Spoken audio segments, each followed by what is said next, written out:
Nauubusan na talaga ako dyan sa nanay mo sa sobrang kadugyutan niya. Lahat ng peste nandito na yata sa bahay. Hindi ako aalis sa bahay.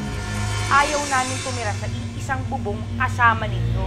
Dahil na may nerbisyo ho kayo. Kami ang aalis ng asawa ko kasama ang anak ko na kinagat ng kaga sa ulo dahil sa kadugyutan ninyo! Tama na! Ma! Nay! Tama na ba? Tama na!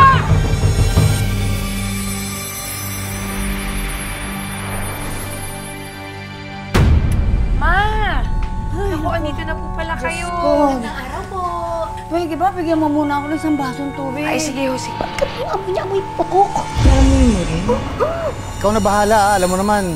Kakamatay lang ni tatay nung isang buwan. Mag-iingat ka dyan, ha?